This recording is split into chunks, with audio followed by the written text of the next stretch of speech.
Jangan hanya melihat dari jumlah pemegang saham yang bisa dilihat di sini ya. Ketika dia koreksi di bulan April, Mei, Juni, jumlah investor bertambah dan kemudian sudah menghitung. Pastilah ini mereka yang 97.000, tambah 70.000, tambah 27.000. Mereka semua ini nyangkut di BBRI karena mereka penganut paham fundamental. Sobat investor, ketika BBRI mulai masuk di tren positifnya setelah rilis laporan keuangan kuartal 3 2024 yang terpantau membaik, mulai ada lagi isu-isu, mulai ada lagi yang memberitakan, bahkan ya mungkin bisa dikategorikan menebar fear supaya para holder BBRI katanya cut loss, karena kalau tidak cut loss nanti BBRI harganya tidak naik. Nah, ini suatu hal yang ya bagi saya oke lah, mungkin buat mereka itu benar ya, buat mereka itu yang terbaik ya, tidak apa-apa. Kan semua bebas ya untuk menentukan pilihan, semua bebas untuk mengambil keputusan termasuk mau beli BBRI atau tidak. Tetapi ya sebagai salah satu channel yang sering membahas tentang BBRI, tentunya ya saya juga tertarik lah untuk membahas hal ini. Setidaknya ada hal-hal yang perlu diperhatikan. Kalau berbicara tentang nyangkut di BBRI, tentunya itu adalah suatu hal yang berbeda dengan nyangkut di saham-saham yang lain, apalagi saham-saham yang tidak membagikan dividen, atau mungkin membagikan dividen tetapi dividennya sangat-sangat kecil, mungkin tidak sampai 1%. Untuk bisa nyangkut dalam di BBRI, atau lebih tepatnya sih floating loss ya, karena kalau yang beli BBRI memang dengan tujuan untuk investasi jangka panjang, ya tentu itu bukanlah nyangkut, tetapi masih lebih condong ke istilahnya floating loss. Ya kalau memang mereka yang jangka pendek itu sudah nyangkut. Kenapa? Karena sudah harus segera mengambil keputusan untuk apa? Keputusan akhirnya cut loss, karena memang berinvestasi hanya untuk jangka pendek. Tapi untuk yang jangka panjang aman-aman saja, sekalipun mungkin membeli di harga tertinggi kemarin di kisaran 6 ribuan ini, ya kan itu biasanya ya kemungkinan orang yang membeli di 6 ribuan ini besar kemungkinan mereka yang juga masuk di mereka yang berinvestasi hanya untuk jangka pendek. Jadi kalau kemarin di bulan-bulan ini juga memang terjadi pertambahan investor, ya ini juga biasanya adalah mereka yang masuk karena untuk mereka yang mungkin yang swing trading, atau mereka yang hanya membeli saham dalam jangka waktu pendek saja untuk menjualnya.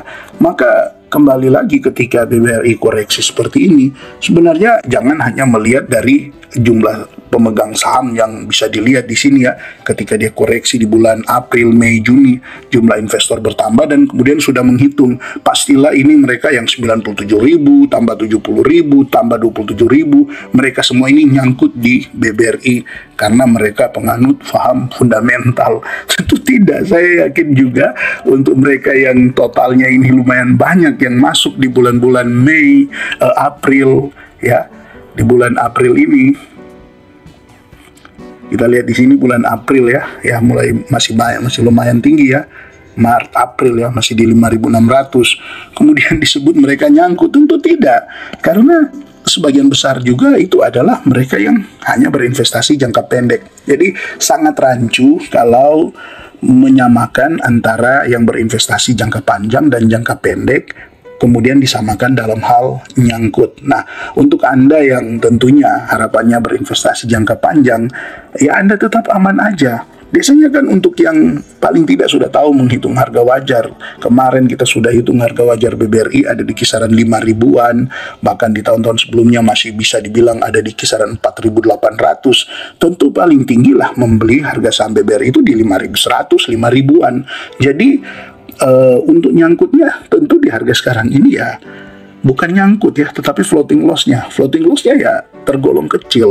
Jadi untuk Anda yang memang sekarang ini masih floating loss, jangan Anda kemudian mulai berpikir ya, wah kalau gitu saya nyangkut, dan apalagi mulai ada berita-berita untuk cut loss, karena kalau tidak cut loss nanti harganya tidak akan naik, dan kemudian Anda mulai takut. Ya sebenarnya Anda salah, karena kalau memang tujuan Anda jangka panjang, sekalipun mungkin Anda sempat masuk di 5.200 ya, 5.100, sebenarnya itu masih suatu hal yang aman lah. Untuk beberapa bulan ke depan, besar kemungkinan harga BBRI akan kembali ke sini. agak rancu juga kalau pergerakan harga saham selalu hanya dikait-kaitkan dengan asing, dikait-kaitkan dengan bandar. Walaupun memang bandar bisa menggerakkan harga saham, tapi sebenarnya itu hanya untuk dalam jangka pendek. Untuk jangka pendek mereka bisa menggerakkan harga saham, misalnya dari tinggi mereka turunkan. Tapi kan tujuan mereka juga untuk mendapatkan keuntungan. Maka otomatis harga saham yang sudah turun itu bisa lagi untuk dinaikkan lagi. Sudahlah, jangan mudah tertipu dengan berita-berita, walaupun sekali lagi ya, mungkin versi mereka itu baik, ya. Itu baik buat mereka, karena mereka mungkin investasi untuk jangka pendek, swing trading saja ya, tidak apa-apa. Itu untuk mereka, tetapi untuk Anda yang punya tujuan investasi jangka panjang, apalagi orientasinya atau fokusnya ke dividen investing, ya Anda aman-aman saja. Sekalipun mungkin sekarang ini masih floating loss, makin turun ya, oke lah, mungkin ikut apa yang mereka sampaikan nanti akan terus dibawa turun. Oke, silakan dibawa turun, makin turun makin besar potensi dividen yang didapat. Di harga sekarang ini saja masih dapat 7%. Gimana kalau dibawa turun sampai 4.000, lebih menarik lagi. Ya, turun lagi sampai 3.000 pun, 2.000 pun lebih menarik lagi. Tapi pertanyaannya, apa iya BBRI dibawa turun 50% dari harga sekarang ini, dari 4.700 ke 4.350? Apa iya ada yang mau bisa menggerakkan harga BBRI sampai segitu, kemudian tidak ada yang menampung? Pastilah semakin banyak yang keluar. Kalau kita lihat ya, posisi asing yang seringkali dianggap sebagai bandar lah, yang seringkali dianggap sebagai yang berkuasa lah di saham-saham, kita lihat untuk sekarang posisi asing bisa Anda lihat ya, untuk terakhir di bulan Juni ada di 34,7%. Di bulan September tinggal 33,96%. Artinya memang mereka masih terus distribusi ya. Bisa jadi juga di bulan Oktober ini pasti akan lebih menurun lagi. Tetapi lihat saja, sangat kecil. Nah, kalau mereka memborong kan sangat cepat ya. Kalau harganya turun dalam kan mereka akan cepat juga memborongnya. Nah, ini yang penting jangka panjang. Karena untuk strategi menghindari permainan dari market maker yang memang bisa menggerakkan harga saham tapi dalam sekejap saja, ya kita harus menggunakan strategi investasi jangka panjang. Kalau kita sedikit-sedikit cut loss, nanti di semua saham kita akan seperti itu, ya. Sayang dong, kita sudah capek-capek analisa, kita sudah kumpulkan keberanian untuk membeli, ya cuma karena seringkali dengar ada informasi-informasi tentang bandar dan lain sebagainya, kemudian kita keluar karena memang melihat harga saham masih terus dibawa turun. Iya, silakan, kalau dibawa turun kan sebenarnya makin menarik lagi. Dengan EPS yang disetahunkan bisa sampai di 400, kalau BBRI membagikan dividen payout ratio-nya 75% saja, berarti 300 ya per lembar sahamnya. Jadi kalau BBRI sampai turun ya, sampailah di 3.000-an, maka rata-rata kita akan dapatkan dalam 1 tahun itu hampir 10%. Dengan besar kemungkinan untuk harga sahamnya pasti akan kembali. Jadi sobat investor, jangan mudah terpengaruh dengan berita-berita yang ada, jangan mudah terpengaruh dengan statement-statement dari oknum-oknum tertentu yang sekali lagi bagi saya sih ya mungkin itu yang terbaik, tapi terbaik bagi mereka. Kalau Anda yang berinvestasi dengan menggunakan fundamental, ya tentu itu tidak usahlah diperhatikan. Salah satu investor legendaris yang menyarankan kalau kita menggunakan analisa, ya sudah menggunakan analisa fundamental, tidak usahlah mencampur dengan analisa-analisa yang lain. Justru itu hanya akan merusak yang namanya analisa fundamental yang sudah kita kerjakan. Kita sudah capek-capek membuka laporan keuangan, membuka laporan tahunan, mungkin sudah mengikuti public expose, dan kalau seperti BBRI ada laporan-laporan bulanannya dan kita sudah mengikuti. Tetapi ya cuma karena ada berita-berita tentang bandar, tentang asing, dan sentimen-sentimen yang sebenarnya hanya bersifat sementara, kemudian kita mengambil keputusan untuk menjual saham, kan sebenarnya ya itu juga merupakan satu hal yang salah. Sekalipun memang kita berhak ya untuk cut loss, karena itu kan bagian kita, itu kan hak kita. Tetapi kalau kita terbiasa dengan selalu cut loss cuma karena ada berita-berita fundamental is dead, ya kalau fundamental sudah mati ya kita kan pertanyaannya, beli saham untuk apa? Berarti kita hanya untuk berjudi. Ya kan, kalau kita beli saham karena sudah tidak ada fundamental, sedangkan fundamentalnya adalah berbicara tentang hal-hal yang paling mendasar. Ya, untuk apa saham ada? Ya, bagaimana saham bisa ada? Saham bisa ada karena ada bisnis. Maka semua yang beli saham itu harusnya sama dengan membeli bisnis. Itulah fundamental. Kemudian juga berkaitan dengan valuasi. Kita beli di harga yang setidaknya di harga wajar lah untuk BBRI seperti ini. Dan belum lagi kita melihat prospeknya ke depan seperti apa. Nah, masih bagus untuk BBRI, masih terus cetak laba dan akan terus cetak laba ke depan dengan rutin membagikan dividen. Maka inilah fundamental yang diperhatikan. Lah, kalau sudah tidak memperhatikan seperti ini, ya pertanyaannya, kita berinvestasi untuk apa? Untuk berjudi kan? Terus kita tidak boleh membeli saham ketika asing jualan. Terus ketika jumlah investor bertambah, kita sebaiknya cut loss. Itu senang dong. Berarti asing yang jualan yang sudah untung, kemudian di harga bawah, kita yang sudah nampung waktu mereka jual, kemudian ketika sudah di harga bawahnya, dia lagi sudah butuh barang, istilahnya, kita yang kasih ke dia. Nah, jadi kan sebenarnya anjuran-anjuran seperti ini menyarankan kita untuk selalu salah, atau mungkin mau menggiring kita ke analisa-analisa mereka, cara mereka berinvestasi. Mungkin seperti itu ya. Tapi kan pertanyaannya ya, kalau kita mengikuti cara analisa seperti itu, mengikuti bandar, coba dijawab. Bandar sebenarnya dapat keuntungan dari siapa? Ya dari retail-retail yang suka cut loss. Kalau untuk retail-retail yang tidak suka cut loss, berinvestasi untuk jangka panjang, sekalipun memang sempat turun, makanya Warren Buffett pesan, jangan beli saham kalau Anda tidak siap untuk dia turun bahkan sampai 50%. Karena kan memang di saham ya sudah tahu lah, dengan orang yang sudah punya pengalaman puluhan tahun itu dalam investasi saham, ya dia sudah tahu.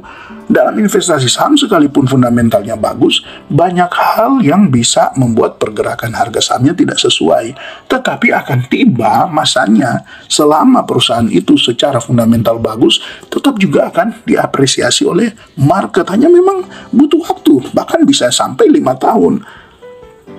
Jadi kalau kita mau mengikuti pola main mereka, kita disuruh cut loss dengan tujuan mungkin untuk menggiring kita mengikuti pola mainnya, ya sebenarnya kan sama saja. Ibaratnya sederhananya gini ya, kita keluar dari lubang buaya, tetapi kita masuk di lubang singa. Ya mungkin mereka akan bisa berkata, ya kalau begitu kan makanya harus belajar dengan baik, supaya tahulah kapan saham itu mau naik, kapan bandar mau distribusi, kapan bandar mau akumulasi, dan kita tahu masuk di dalamnya. Coba dipikir ya secara logika. Kalau kita semua, ya kan ini tujuannya supaya kita semua akhirnya tahu hal seperti itu. Kira-kira siapa yang untung dan siapa yang rugi? Ya tetap juga yang akan untung itu bandar kalau kita ikuti pola main mereka. Karena kan ya bandar dapat keuntungan ketika mereka distribusi ke retail-retail. Kalau bandar mau distribusi terus tidak ada retail-retail, dia mau beli karena oh ya dia lagi distribusi, tidak usah beli, maka tidak akan ada lagi bandar seperti itu. Nah kalau sudah tidak ada bandar gimana? Ya lebih bagus lagi supaya kita memang berinvestasi sesuai dengan yang sebenarnya. Kita memang berinvestasi ya untuk dengan benar-benar melakukan analisa fundamental, tidak terpengaruh dengan bandar, tidak terpengaruh dengan market maker atau mereka yang punya dana-dana kelolaan yang cukup besar. Ya sebenarnya buat saya di situ aja sih letaknya. Saya bingung juga untuk menyimpulkan hal itu.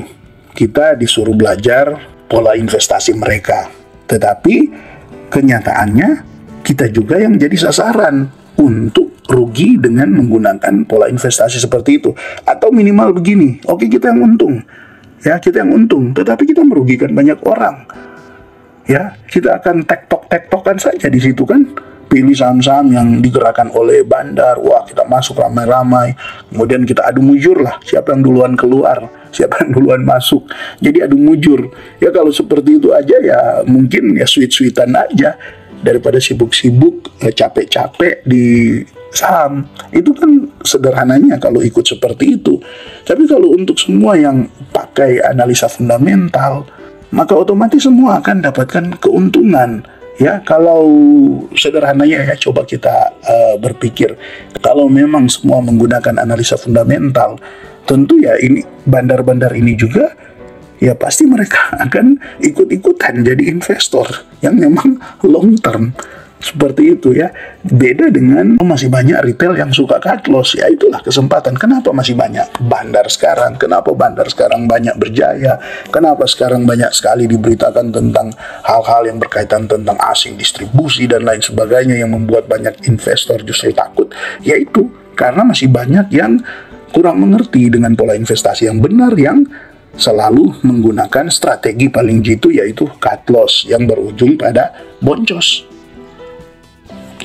Kalau semua jadi fundamentalis, berinvestasi dengan menggunakan analisa fundamental, kan ini akan juga membuat ya banyak orang-orang yang mau meng-IPO-kan perusahaan mereka akan berpikir 2 kali untuk meng-IPO-kan, karena ya resikonya nggak ada lagi yang mau membeli saham-saham yang tidak jelas, nggak ada lagi yang mau membeli saham yang gorengan, karena semua sudah fundamentalis. Dan tentu ini memang dianggap suatu hal yang mustahil. Ya, memang bisa jadi suatu hal yang mustahil karena memang ya masih banyak orang yang tidak mau berinvestasi seperti itu. Masih banyak orang yang hanya mengejar keuntungan yang cepat, hanya mengejar keuntungan yang sebenarnya di satu sisi menguntungkan buat dia, tetapi di satu sisi merugikan buat orang lain.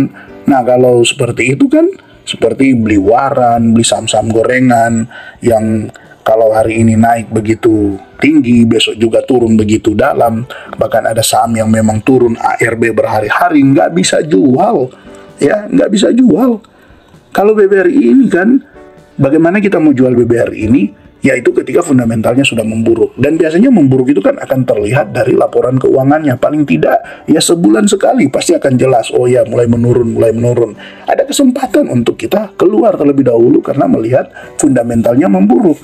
Tetapi untuk saham-saham yang tidak jelas seperti itu, dengan valuasi yang sudah tidak masuk akal sebenarnya, kemudian yang banyak dibangga-banggakan oleh mereka yang ya sukalah berinvestasi mengikuti pola dari bandar, ya bisa lihat, kalau turun itu bisa ARB berhari-hari dan memang nggak bisa keluar. Cuma dalam hitungan 1 minggu itu bisa langsung turun 20-30% hanya dalam 1 minggu, dan itu dengan catatan nggak bisa keluar. Ya, tentu ini tidak ya, di BBRI tidak seperti itu. BBRI, kalaupun memang BBRI kinerjanya memburuk, setidaknya juga masih ada dividen. Ya, setidaknya masih ada dividen yang kemudian akhirnya kita masih ada cukup waktu lah untuk mengambil keputusan. Kalau memang mungkin bertanya, lo kan kemarin sempat turun ya dari 6.000 ini, 6.400-an ini, turun kan ini kisaran 30-an% ya. Cukup dalam juga, iya, tetapi holder dari BBRI, apalagi mereka yang investasi untuk jangka panjang, mereka justru menggunakan ini sebagai momentum untuk membeli. Karena lihat saja sampai sekarang pun harganya kan belum kembali lagi ke 4.200 ini. Dan kalaupun akan kembali dengan BBRI yang masih terus cetak laba dengan konsisten, maka pasti akan banyak yang membelinya. Jadi teman-teman, intinya sih dalam video kali ini saya cuma mau menyarankan untuk Anda yang memang sudah membeli BBRI dengan melakukan analisa fundamental, tetaplah Anda hold, tetaplah Anda berpegang pada tujuan investasi Anda sesuai dengan skenario yang sudah Anda buat, sesuai dengan target yang sudah Anda tetapkan karena sudah menghitung harga wajarnya, maka Anda akan aman untuk sampai ya beberapa tahun ke depan lah kalau memang Anda niat ya. Kalaupun kemungkinan terburuknya BBRI belum naik 1-2 tahun ini, ya tetap Anda masih akan aman dengan dividennya daripada berspekulasi di saham-saham yang hari ini boleh naik 10% tetapi besok juga bisa turun 10%, bahkan bisa lebih lagi. Nah, tentu mental Anda itu akan sangat-sangat diobok-obok ya. Ketenangan Anda dalam berinvestasi akan jadi suatu hal yang ya sulit lah untuk Anda dapatkan. Berbeda dengan ketika Anda membeli saham-saham seperti ya BBRI ini. Oke, sobat investor, ini saja dulu ya, sedikit sharing walaupun mungkin agak panjang ya apa yang saya sampaikan pada kesempatan ini, tapi memang ya dengan tujuan aja lah untuk kita semua tetap berinvestasi dengan tenang, Dan untuk di saham BBRI sejauh ini masih cukup aman. Salam IHSG, investor harus selalu gembira.